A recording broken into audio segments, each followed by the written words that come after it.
Este programa es posible gracias al equipo conformado por Gitanjali Suárez, Inmaculada Sebastiano, Melanie Pieruzzi, Carlos Javier Virgües, Fernando Camacho y Giancarlos Caraballo, y a todo el equipo de operaciones radio y Mundo UR.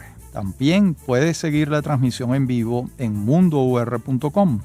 Y recuerda que nos puedes seguir en @mundourweb, @radioescuelaur y @Rafael Arraiz en X y @Rafael.Arraiz en Instagram.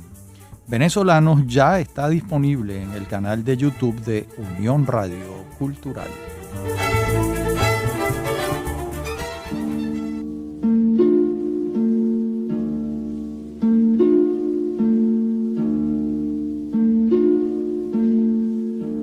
Saludos para todos desde Venezolanos en esta serie que venimos haciendo sobre la historia de Caracas. Hoy vamos al capítulo 15, cuando en 1959 se crea la Oficina Metropolitana de Planeamiento Urbano por iniciativa conjunta de los dos consejos municipales de la Caracas de entonces, que eran Libertador y Sucre. La OMPU se crea con la finalidad de coordinar esfuerzos municipales para planificar el crecimiento de la ciudad.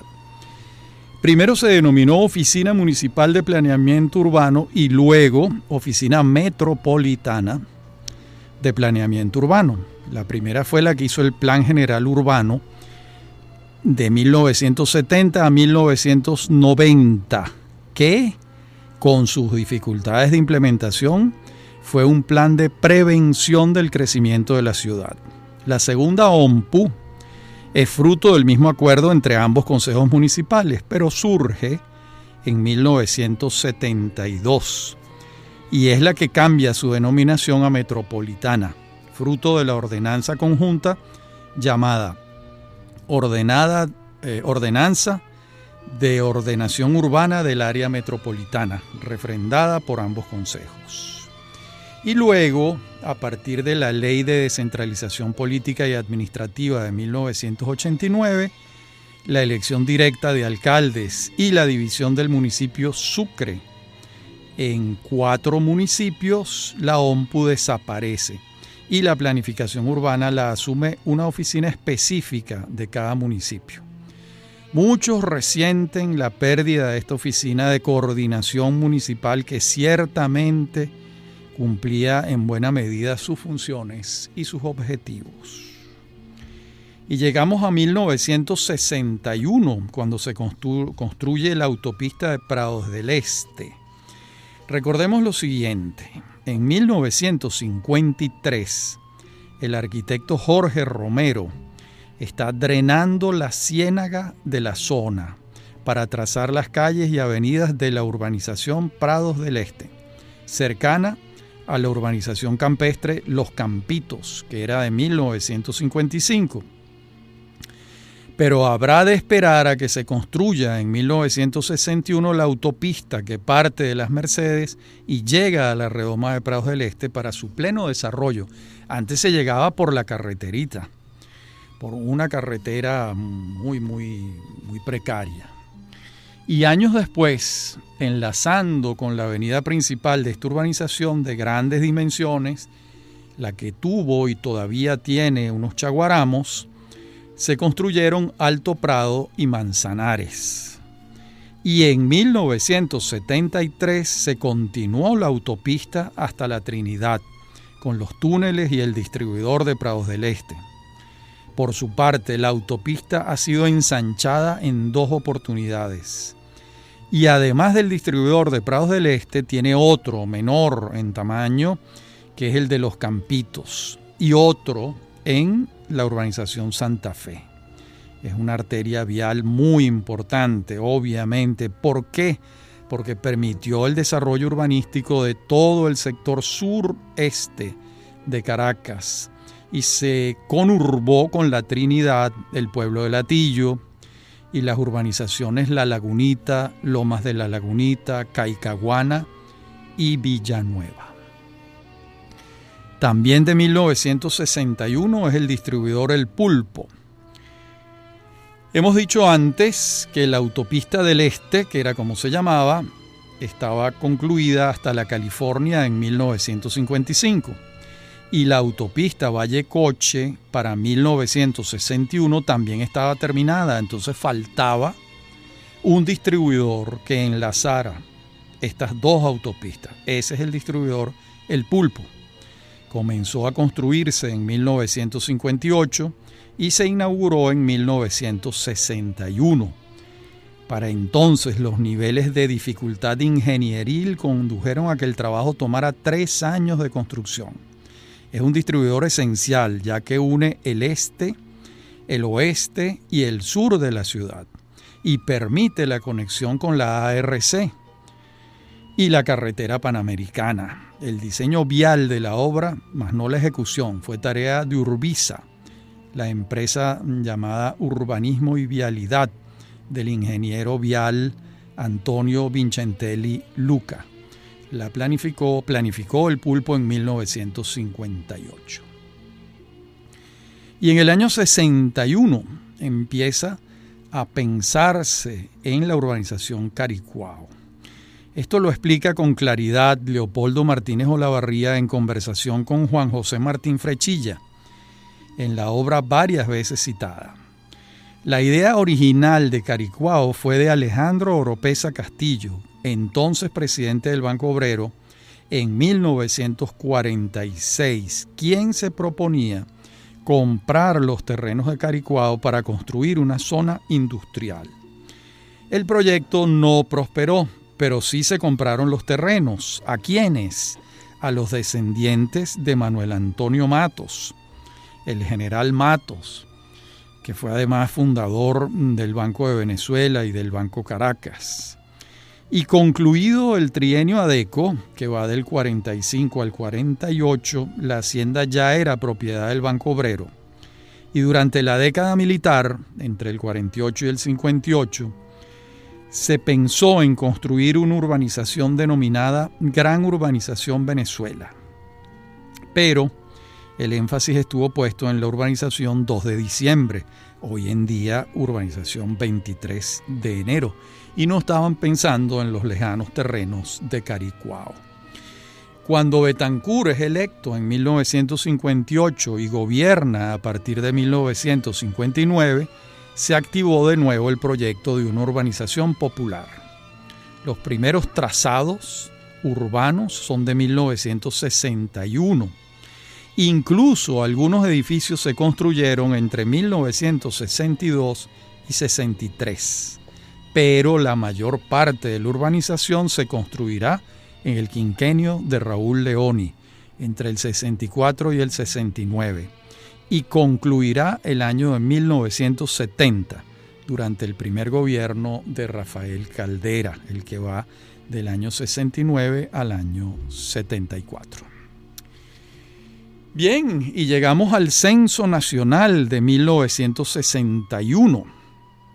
La ciudad ha llegado a tener entonces 1.336.464 habitantes. Le sigue muy lejos Maracaibo con 457.759. Después Barquisimeto con 223.026 habitantes. Después Valencia con 204.393. Después Maracay con 185.918.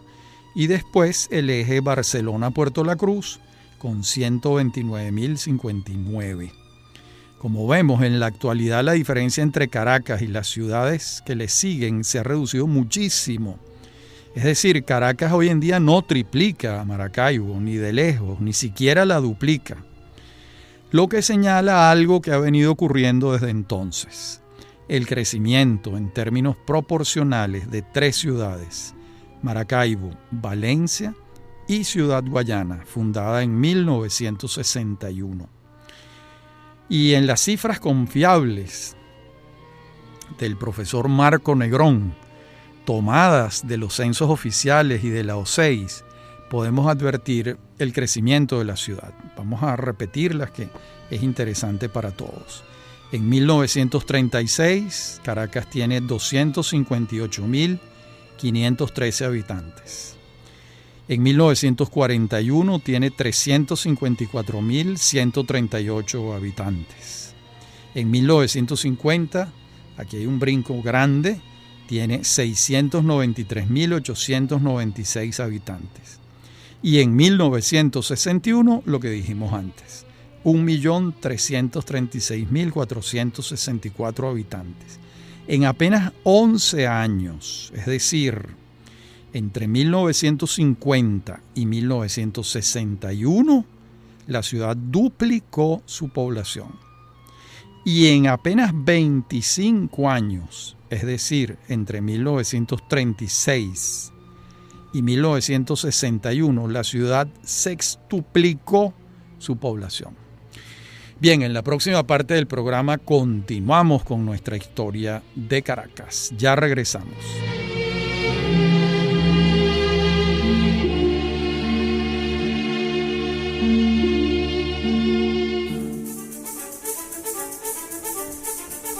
En breve continúa Venezolanos. Somos Unión Radio Cultural.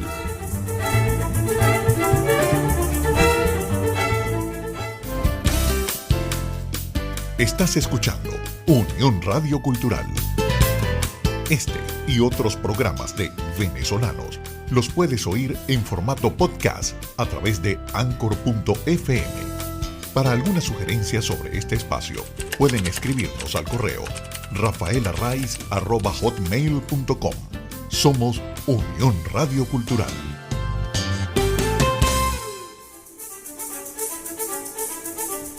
Estamos de regreso con Venezolanos.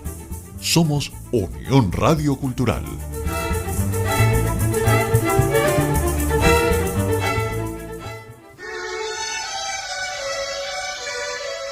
Vamos a ver ahora el Parque del Este, inaugurado en 1962. Vamos a resumir su historia. Quien toma la decisión de expropiar la hacienda San José de la familia Díaz Rodríguez, los descendientes de Manuel Díaz Rodríguez, el gran escritor, el Fundo La Casona de Alberto Brand y el Fundo La Carlota para destinar esos terrenos a un parque, quien toma esa decisión es Carlos Delgado Chalbaud, en un decreto del 19 de mayo de 1950. En su artículo 1, ese decreto dice lo siguiente, voy a leer: se crea el Parque Nacional del Este y se declara obra de utilidad pública su construcción y acondicionamiento. Bueno, sabemos que a Delgado Chalbaud lo sucede Germán Suárez Flamerich y luego Pérez Jiménez, Marcos Pérez Jiménez. Y la idea del parque mutó a un recinto ferial donde tendría lugar una exposición internacional de Caracas. Esta incluiría tanto el Parque del Este como el aeropuerto de La Carlota. Para ello, Pérez Jiménez dispuso que Ibrahim Bellutini presidiera la comisión organizadora, mientras Andrés Roncayolo fungiera de secretario. Va a ser de Bellutini, por cierto, el acierto de contratar a Roberto Burle Marx, el célebre arquitecto de jardines brasileño, quien trajo consigo a dos arquitectos paisajistas que se quedaron en Venezuela para siempre. Me refiero a Fernando Tábora y a John Stoddart. Y a este equipo se sumó Leandro Aristeguieta, uno de los grandes botánicos del país. Por su parte, el arquitecto venezolano Alejandro Pietri acompañó en el trabajo a Burle Marx, así como el arquitecto Carlos Guinán Santos, quien diseñó el planetario Humboldt y coordinó la obra del parque junto con Tábora y Stoddart, sobre todo en las ausencias de Burle Marx, porque Burle Marx no vivía en Venezuela, vivía en Río de Janeiro, iba y venía. La participación de Guinán Santos fue decisiva.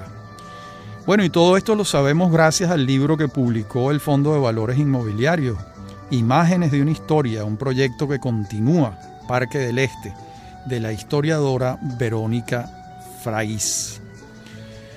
Luego, cuando regresa Betancur a la presidencia en 1959, se enamoró del proyecto del Parque del Este y lo respaldó. Entonces lo inauguró el 6 de enero de 1962 con la denominación Parque del Este Rómulo Gallegos, pero ignoro por qué no fue este el nombre que se impuso. Por lo contrario, se llamaba Parque del Este hasta 1984, cuando el presidente Jaime Lucinchi lo denominó Parque del Este Rómulo Betancourt. Betancourt había fallecido 3 años antes, en el año 81, y en el año 2006 el presidente Hugo Chávez volvió a cambiarle el nombre al parque. Ahora se llama Parque Generalísimo Francisco de Miranda. Más allá de todos estos vaivenes, lo cierto es que los caraqueños que amamos este parque siempre lo hemos llamado el Parque del Este. El Parque del Este suma 64 hectáreas de extensión. En el año 2018 abrió sus puertas una extensión del Parque del Este en terrenos del aeropuerto La Carlota, denominado Parque Simón Bolívar. Comprende una extensión de cerca de 12 hectáreas, un lago, caminerías, espacios para los deportes y ferias de diversa índole. Falta arborizarlo realmente. Por lo pronto, la gran sorpresa para los amantes de las aves es que han divisado en la laguna que está allí aves que se detienen allí en su vuelo migratorio de 30.000 kilómetros. Cuando vienen del norte al sur o del sur al norte, y la diversidad de las especies es asombrosa. También del año 62 es el terminal de pasajeros del Nuevo Circo. Y esto fue presionado por el crecimiento de la ciudad, que el gobierno tuvo que construir al lado del Nuevo Circo de Caracas un terminal de pasajeros. Se trataba de un terminal coyuntural que respondía a una urgencia. De hecho, desapareció cuando se inauguró la línea 1 del Metro de Caracas en 1983 y se inauguraron los terminales de Oriente en 1993 y el de La Bandera en 1994. Y estos espacios pasaron a tener otro destino. Del año 62 también es la urbanización El Marqués. En su extensión hacia el este de la ciudad fue acercándose a los límites geográficos orientales, la urbe. Y entre esos límites estaban las tierras que pertenecieron al Marqués del Valle de Santiago, que se llamaba Francisco de Berroterán, y que le dan nombre a la urbanización. Por eso se llama urbanización El Marqués, porque eran los territorios de este marqués. Y comenzó siendo una urbanización de terrenos de 1.500 metros cuadrados, pero dado el crecimiento de entonces, los urbanizadores optaron por vender parcelas más pequeñas para casas y edificios. Y en los mapas de la ciudad no hemos podido precisar cuándo aparece el trazado de la avenida Rómulo Gallegos, con la que se comunica esta urbanización El Marqués en su parte alta. Luego también se conecta en su parte baja con la avenida Francisco de Miranda y varios años después con la Cota 1000. Bueno, y llegamos al gobierno de Raúl León, y hay que decir que fue uno de los gobiernos que más construyó en Caracas. Bastaría señalar la mayor parte de la urbanización Caricuao, pero también hay que señalar el distribuidor La Araña, la autopista La Araña-Coche, la conclusión de la ARC, Autopista Regional del Centro, en el tramo Tejerías-Coche. Bueno, y el ministro de Obras Públicas de todo este periodo va a ser Leopoldo Sucre Figarela, un gran venezolano. Y esta autopista del este de la que venimos hablando va a iniciar ahora un tramo largo que va de Puente Moedano, como he dicho en otros programas. Eso es donde queda el Parque Central hoy en día, hasta Caricuao. Esa construcción tomó varios años, de 1963 a 1970. Allí se construye, además de la autopista, los distribuidores Baral y La Araña, ambos proyectados por Tony Vichentelli Luca y construidos a medida que la vía avanzaba hacia Caricuao. Bien, y también de estos años es la avenida Libertador, construida entre el año 1964 y 1965. Aquí hay un detalle interesante, y es que esta avenida pudo construirse gracias a la línea del Ferrocarril Central de Venezuela, que fue construido por los ingleses. Su estación inicial quedaba, como dijimos antes, en el Parque Los Caobos. Iba de Parque Los Caobos hasta Los Dos Caminos y luego Petare, y años después llegó a los Valles del Tuy, con estaciones en Santa Lucía, Santa Teresa, Yare y Ocumare. Sobre este trazado, el urbanista Antonio Cruz Fernández, junto con el ingeniero Hermann Stelling, concibieron una vía expresa subterránea y otra superficial, destinada a comercios, oficinas y edificios de apartamentos. Se pensó en el Plan Regulador de 1952 como una de las vías que uniría el centro con el este de la ciudad, y de hecho así es. En su extremo oeste enlaza con las avenidas México y Universidad, y en su extremo este con el distribuidor Altamira en Chacao. Y en su parte subterránea cuenta con murales de los artistas Juvenal Ravelo y Mateo Manaure.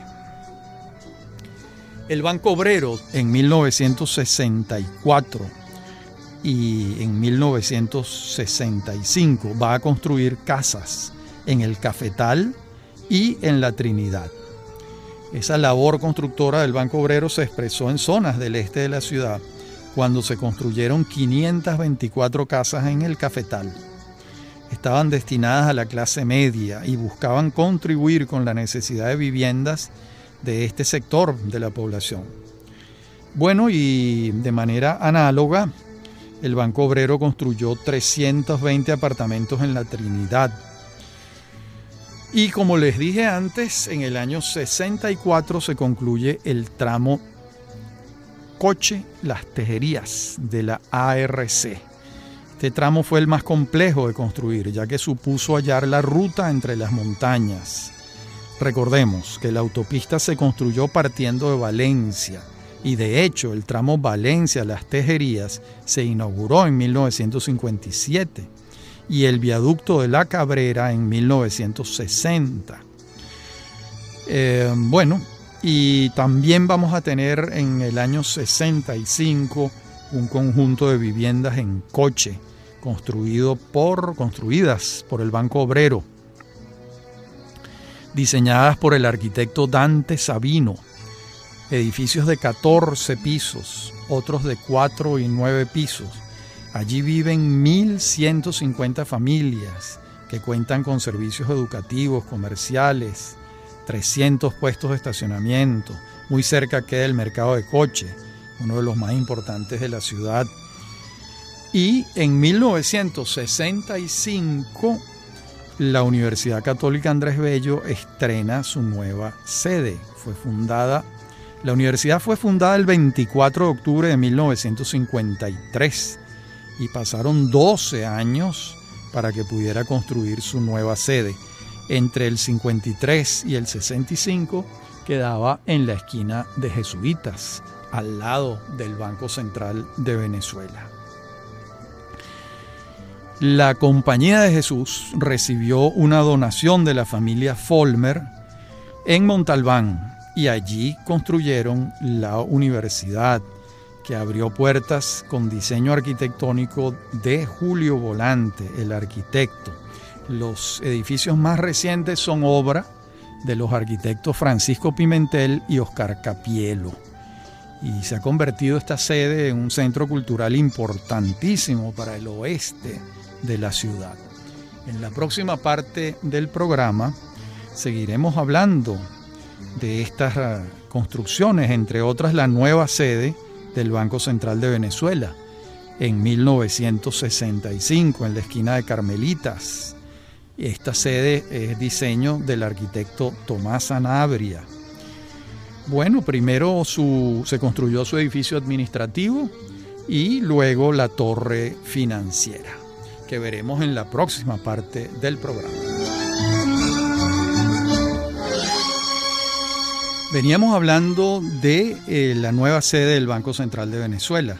La torre se inauguró en el año 73 y muchos años después la Plaza Juan Pedro López en 1998. Todo el conjunto es de una notable coherencia arquitectónica y espacial, en obra limpia y mármol. Tan articulado todo esto como el Foro Libertador que veremos luego, también obra de Sanabria. Por otra parte, algunas sedes bancarias caraqueñas se distinguen por sus magnitudes, construidas después de esta diseñada por Sanabria.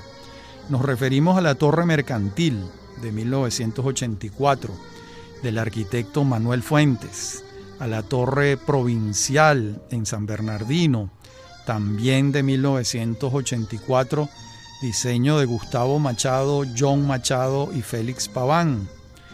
También se distingue Ciudad Banesco en el año 2004, fruto de una remodelación del edificio que ocupó en los años 60 Sears y luego Maxis, que eran tiendas por departamentos muy grandes. Y en la lista se anota la sede del Banco Unión de 1988, diseñada por Moisés Benacerraf y Carlos Gómez de Llarena, en la avenida Universidad, en el centro de Caracas. La torre del Banco Consolidado, 1982, luego Corbanca, luego BOD y luego BNC en la urbanización La Castellana, arquitectura de Isaac Meyhilson Kluger. Y llegamos a la residencia presidencial La Casona en 1966. El presidente Leoni consideró que era necesario que el presidente de la República contara con una residencia digna y dignificante.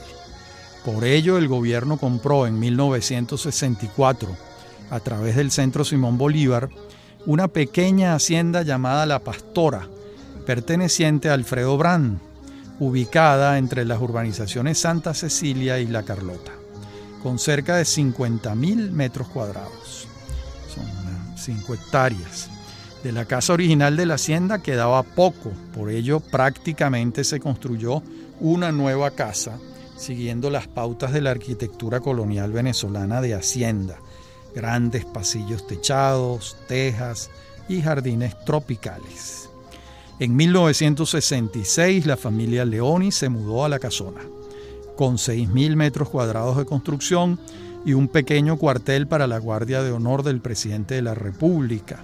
El arquitecto de la obra fue Andrés Enrique Betancur Silva, quien hizo todo lo posible por restaurar la casa original, pero en algunos espacios no fue posible y se construyó de nuevo La Casona.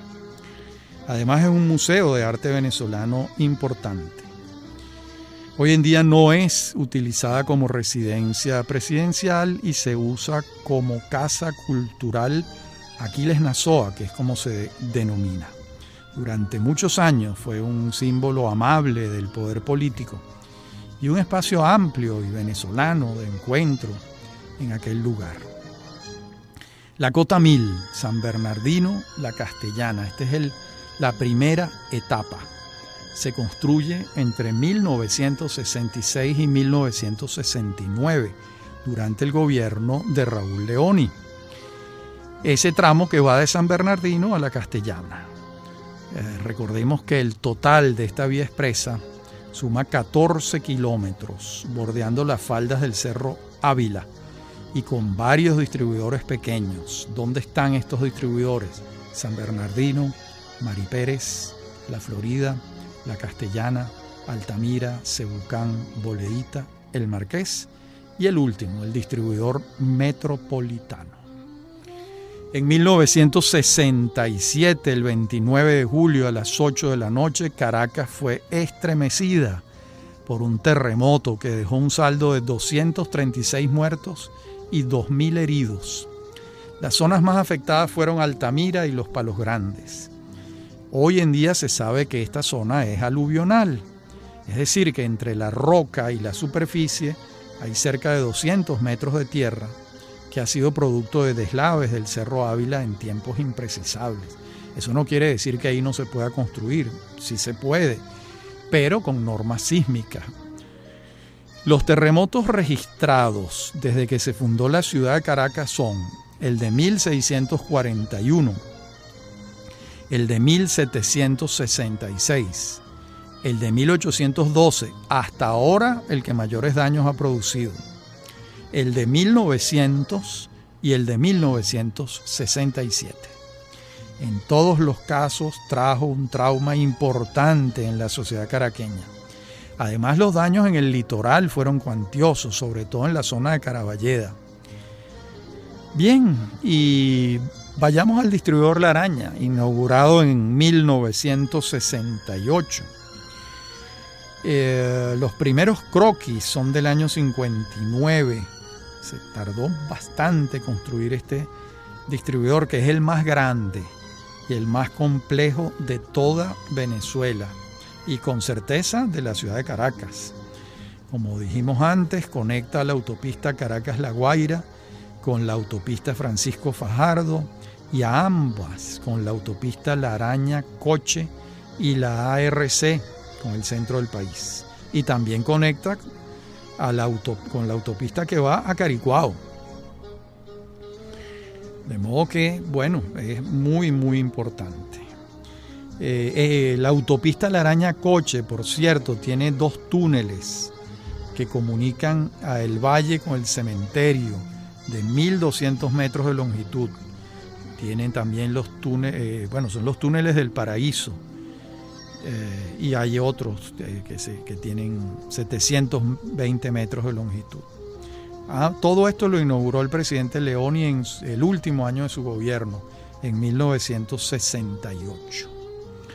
Ese año también parte de la vieja hacienda Sanssouci fue comprada por Isaac Pérez Alfonso y él divide el terreno en 2. 33.000 metros cuadrados para viviendas y 23.000 metros cuadrados para el centro comercial Chacaíto, diseñado por el arquitecto ítalo-venezolano Antonio Pinzani. El centro comercial fue todo un acierto, privilegiando al peatón, y durante años fue una suerte de templo de las élites caraqueñas. Allí fundaron el Le Club Oscar Fonseca Colster y Bertil Kalem, 2 empresarios de la noche caraqueña, y además se erigió en el lugar más exclusivo de la ciudad. Allí estuvo también Le Drugstore y una tienda famosísima que se llamaba Carnaby.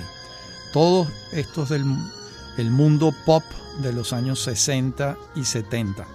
Aclaremos que no fue el primer centro comercial de la ciudad, pero sí fue el primero grande, volcado hacia la calle, abierto, amable con el peatón.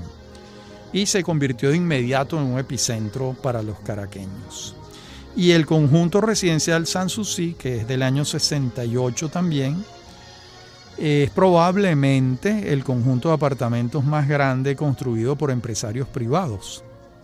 Son 12 torres de 15 pisos con 872 apartamentos. Bueno, hay un detalle muy importante, que se respetó el arbolado centenario de la hacienda Sanssouci. Esos edificios crecieron al lado de los árboles, lo que ya es un plus extraordinario para el conjunto. El diseño arquitectónico fue del maestro José Miguel Galia, pensado para que los habitantes del conjunto hicieran vida en el centro comercial Chacaíto, con solo atravesar la avenida Francisco Solano López. Del año 68 también será la Eliesa, la sede de Eliesa. En sus inicios, esto fue un proyecto de la AVE, Asociación Venezolana de Ejecutivos, en sus inicios con el apoyo de la Fundación Ford. El objeto cumplido era crear un instituto de estudios superiores de administración, con el fin de contar con los gerentes especializados para afrontar los retos del desarrollo. Estuvo presidido por Carlos Lander Márquez y Fran Briceño Fortique en la dirección ejecutiva. Y la sede de San Bernardino abrió sus puertas en 1968 y es un edificio diseñado por el arquitecto Julián Ferris. Y llegamos así al primer gobierno de Rafael Caldera, donde se construye el Parque Central. Además, a lo largo de los 5 años del gobierno de Caldera, así como Leoni tuvo el acierto de designar a Leopoldo Sucre Figarela como ministro de Obras Públicas, Caldera acertó con la designación de José Curiel Rodríguez como ministro del MOB durante los 5 años de su gobierno. Y se construye por iniciativa del Centro Simón Bolívar el Parque Central. el Estado compró 30 hectáreas de la urbanización El Conde para construir un conjunto de viviendas cuya denominación incluye una ironía. Parque Central no es un parque, es realmente un monumento al concreto armado. La construcción se hizo por etapas y tomó 14 años terminar el conjunto. El diseño arquitectónico fue de Enrique Siso y Daniel Fernández Shaw, y la construcción fue de la empresa de Enrique Delfino, Delpre, compañía anónima. Entonces el designado por el presidente Caldera para presidir el Centro Simón Bolívar fue Gustavo Rodríguez Amengual. Bien, en la próxima parte del programa veremos algo de lo que alberga el Parque Central y otras construcciones de la época en esta última parte del programa.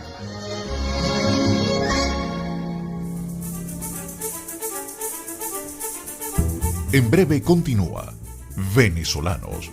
Somos Unión Radio Cultural.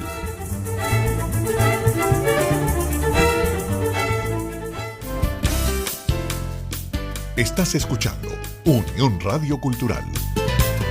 Este y otros programas de Venezolanos los puedes oír en formato podcast a través de Anchor.fm. Para alguna sugerencia sobre este espacio, pueden escribirnos al correo rafaelarraiz@hotmail.com. Somos Unión Radio Cultural.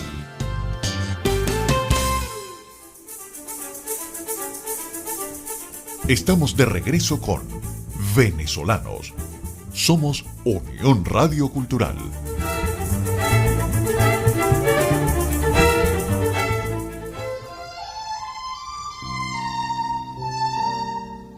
Parque Central, una obra que consta de 8 edificios residenciales de 44 pisos, con 317 apartamentos cada uno, y allí viven 3.500 familias. Y hay 2 torres gemelas de oficinas de 60 pisos. En su momento fueron las torres más altas de América Latina, y durante años el conjunto fue la obra más grande de concreto armado en el hemisferio occidental. La torre oeste se entregó en 1979 y la torre este en 1983. El Parque Central cuenta con 1.170 locales comerciales, 3 sótanos para 8.000 vehículos, el Museo de Arte Contemporáneo de Caracas, el Museo de los Niños, el Museo del Teclado, piscina techada, gimnasio, salas de cine, de teatro, salas de conferencias, restaurantes. Bueno, aunque hoy en día en un estado distinto al que tuvo durante muchos años. Hay una polémica alrededor de esto. ¿Fue un error construir unos edificios de esas dimensiones? Bueno, es una polémica abierta. Muchos arquitectos y urbanistas piensan que sí. Veamos ahora la creación de la Universidad Simón Bolívar en 1970. Aquí hay una historia curiosa que hay que señalar. Fue fundada por decreto del presidente Raúl Leoni el 18 de julio de 1967.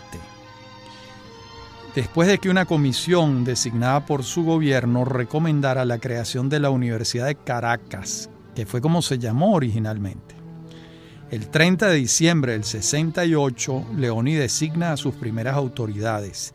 El primer rector fue Eloy Lares Martínez, el vicerrector Francisco Querdel Vegas y el secretario Miguel Ángel Pérez.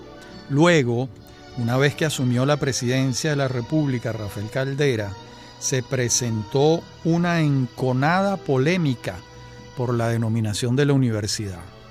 El rector de la Universidad Central de Venezuela de entonces, Jesús María Bianco, adujo en el Consejo Nacional de Universidades que la denominación Universidad de Caracas era la inicial de la UCB y que en tal sentido no debía designarse así porque ese nombre pertenecía al pasado fundacional de la UCB. El argumento tuvo peso, recibió el respaldo de otras instituciones académicas y el presidente Caldera aprovechó para emitir un decreto de creación de la Universidad Simón Bolívar el 9 de julio de 1969. El 15 de julio designó rector fundador a Ernesto Maíz Vallenilla, ratificó a Francisco Kerdel Vegas como vicerrector académico y nombró a Federico Rivero Palacio como vicerrector administrativo. Bueno, el campus de Sartenejas, donde está la Universidad Simón Bolívar, tiene 275 hectáreas. De ellas se destinaron 165 como reserva forestal y 56 para la construcción de los edificios de la universidad. Allí hay un conjunto de 78 edificios con 20 hectáreas de áreas verdes diseñadas por Eduardo Robles Piquer Ras, un arquitecto paisajista venezolano de origen español, con obras de Alejandro Otero y Carlos Cruz Diez. El plan maestro del campus fue obra del arquitecto José Hoffman y el diseño de los edificios fue obra del arquitecto Ítalo Balbi. Ese mismo año, 1970, se funda la Universidad Metropolitana. Fue autorizada por el gobierno de Leoni el 24 de febrero de 1965, pero se inaugura el 22 de octubre de 1970, bajo la égida entusiasta del empresario Eugenio Mendoza Goyticoa. Luego, en 1975, la Universidad Metropolitana recibió la donación de Pius Schlageter, 100 hectáreas en las faldas del Ávila, en la zona de la urbanización Terrazas del Ávila, y se construyó un campus a partir de 1975, con diseño de los arquitectos Víctor Artis y Máximo Ruggiero, y también tiene la biblioteca Pedro Graces, diseñada por Tomás Sanabria y donada por el Estado venezolano a la universidad en 1983, cuando gobernaba Luis Herrera Campins. El distribuidor El Cien Pies es de 1972. Ahí se hizo necesaria la construcción de un distribuidor que favoreciera el tránsito hacia Prados del Este. Y además se le denominó coherentemente como un insecto, porque la araña, el pulpo y el cien pies. Esto es gracioso y ojalá se mantenga así toda la vida. El centro comercial Concresa es de 1972, diseñado por el arquitecto César Pelati Esperón. Bueno, tenía considerables dimensiones en el momento en que se abrió en comparación con otros centros comerciales.